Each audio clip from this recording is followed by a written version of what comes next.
au crédit de notre époque, on peut mettre, et d'une manière profonde, très reconnaissante, un renouveau dans la compréhension des sacrements. On a mieux compris qu'il pouvait y avoir une certaine hypocrisie à les réduire à simplement de la liturgie qui soit belle avec de la musique, etc. C'est plus profond, les sacrements. Et on est mieux entré dans le mystère. Je pense, par exemple, aux 3 admirables livres du père Hugo Ranner. Il faut faire attention, il y a 2 jésuites, 2 pères Ranner. Il y a Karl. Karl, bon, vous n'êtes pas forcé de lire ses écrits. C'est de la pensée allemande incompréhensible et pas forcément très intéressante. Mais Hugo Ranner a fait 3 livres qui s'intitulent Missarum Solemnia, c'est-à-dire les solennités de la messe. Et il a fait la recherche la plus exigeante, la plus remarquable que je connaisse de tous les temps. C'est dans ces 3 volumes. On les trouve encore. Donc, on a fait un grand pas en avant dans la découverte du réalisme, de la pédagogie, de la préparation, de la décantation, de la totalité des ressources chrétiennes contenues dans l'Eucharistie.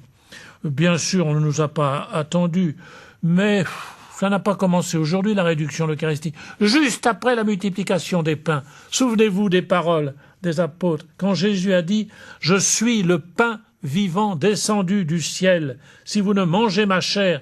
Et le texte grec est même beaucoup plus fort, on ne le dit pas assez. Le texte grec ne dit pas manger, il dit croquer, pour montrer le réalisme. Croquez ma chair. Si vous ne croquez la chair du Fils de l'homme, vous n'aurez pas la vie en vous. Et vous vous souvenez des réactions. Les apôtres immédiatement sont complètement ahuris, choqués, paumés. Et ils viennent dire à Jésus, ce langage est trop fort. Qui peut l'écouter? L'Évangile ajoute, dès lors, nombre de ses disciples se retirèrent et cessèrent de l'accompagner. Ce drame, j'ose dire, profond, ou cette joie la plus intense de notre vie, mérite donc attention, et j'intitule ma parabole « L'Eucharistie n'est pas un moyen de plus ». Et je dis, c'est une parabole qui va nous éclairer, comme Jésus l'a fait. Donc, l'Eucharistie n'est pas un moyen de plus. Notre époque a essayé, il y a mettez une trentaine, une quarantaine d'années, de trouver des mots qui puissent être interchangeables avec un mot. Et c'est là où il y a une parabole, vraiment, parce qu'il cache quelque chose de très important. Le mot transsubstantiation. Fallait plus s'en servir, malgré la manière dont au Concile de Trente, il a fait l'objet d'un très long débat et qui fait partie totale, prenante de la foi chrétienne. Il fallait remplacer ça par transfinalisation,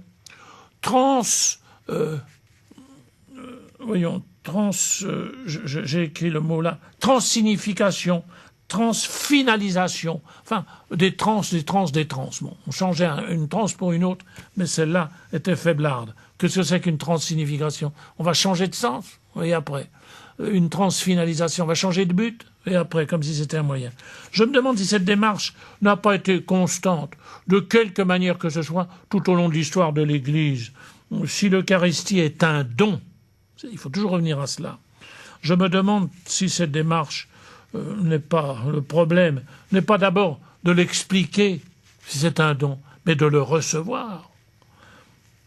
Ce n'est pas nous qui donnons son sens à l'Eucharistie. Oh, on aimerait bien faire des petites scénettes, des petites séances, comme si ça va plus ou moins bien, ou comme pour la fête du grand-père, etc. C'est pas cela, ça ne se réduit pas à cela, l'Eucharistie. C'est Jésus-Christ qui nous donne le sens. Alors, peut-être l'Eucharistie c'est l'Eucharistie qui nous explique ce que nous sommes, des êtres faits pour Dieu, et non pas l'inverse.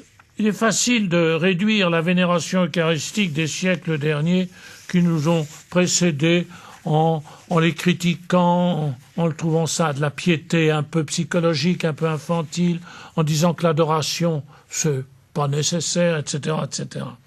Bon, il a fallu attendre Descartes. Figurez-vous qu'il a fallu attendre un philosophe français pour prétendre intégrer le mystère du corps du Christ, de l'Eucharistie, à l'intérieur d'un système théorique qui ne serait plus tourné vers Dieu, mais tourné vers nous. Alors je demande, ou bien le Christ donne à nos communautés les nouvelles significations et finalités du pain et du vin, justement parce que nos communautés, livrées à elles-mêmes, ne peuvent pas se donner le sens de la vie. Enfin, regardez les communautés humaines en ce moment. Comment est-ce qu'elles se donnent? Sur quoi elles se polarisent? Sur le pouvoir, sur le pétrole, sur quoi? Est-ce qu'une communauté quelconque peut se donner à elle seule le sens de sa vie? Voyons. Ou bien nous aurions nos communautés en mal de créativité, qui instaurerait une soirée de théâtre de remplacement de temps en temps avec la messe pour tromper leur faim. Le pain et le vin ne seraient plus alors qu'un moyen. Mais dites-moi, regardez simplement, est-ce que quand vous traitez un enfant comme un moyen, est-ce qu'un enfant est simplement un moyen ou est-ce qu'il n'est pas une personne irréductible à lui-même et que nous mettons du temps à ne pas l'utiliser comme un moyen, mais à reconnaître sa personne? Est-ce qu'une épouse est un moyen?